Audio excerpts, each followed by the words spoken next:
Indian Idol season 4 contestant D Dheeraj మనతో పాటు ఉన్నారు, మాట్లాడదాం. హాయ్ ధీరజ్. హాయ్ అన్న, ఎలా ఉన్నావు? చాలా బాగున్నాను అన్న. మీరు ఎలా ఉన్నారు? Good good. స్టేజ్ మీద చూస్తే చాలా సైలెంట్గా ఉన్నావు, పాటకు వచ్చేసరికి వైలెంట్ అయిపోయావు. సో డెఫినెట్ ఎలా ఉంది సీజన్ 4, ఎలా ఉండబోతుంది? సీజన్ 4 ఎవ్రీథింగ్ మోర్, పాట ఆట అంతా మోర్ ఖచ్చితంగా. అందరూ ఆడియన్స్ అందరూ చాలా ఎంజాయ్ చేస్తారు. అంటే నీ ఏజ్కి ఇందాక నువ్వు పాడిన పాటకి సంబంధం లేదనిపించింది, బట్ యాప్ట్ అయింది సాంగ్ విన్నాక.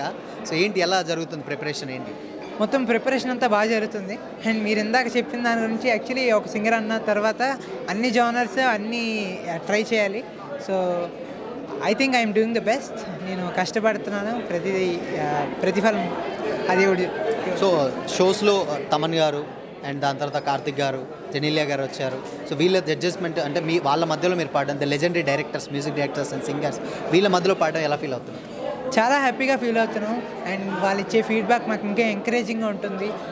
ఎప్పుడు సపోర్ట్ చేస్తూ వస్తున్నారు తమన్ గారు, కార్తిక్ గారు, గీతా అక్క అండ్ జెనీలియా మ్యామ్ రావడం మాకు చాలా హ్యాపీగా ఉంది. యాక్చువల్లీ ఆ పాజిటివ్ వైబ్రేషన్స్ కానీ, అప్పుడు ఆవిడ చాలా క్యూట్గా మొత్తం ఆ సెట్లో మొత్తం అంతా అందరూ ఫేస్ నవ్వుతూ ఉన్నాయన్నమాట ఆవిడ వచ్చిన ఉన్నంతసేపు. సో అంటే నువ్వు బేసిక్గా స్టేజ్ మీద పాడావు, మేము చూసాం. బట్ మా ఆడియన్స్ కోసం ఒక చిన్న లైన్స్ ఏమైనా పాడతాం?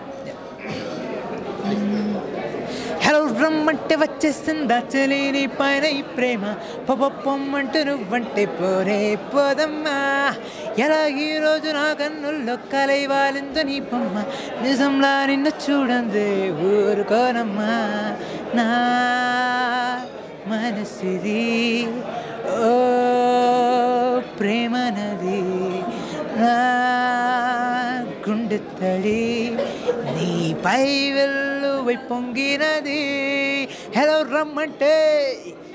Super. So all the very best Dheeraj, all the very best. Thank you so much.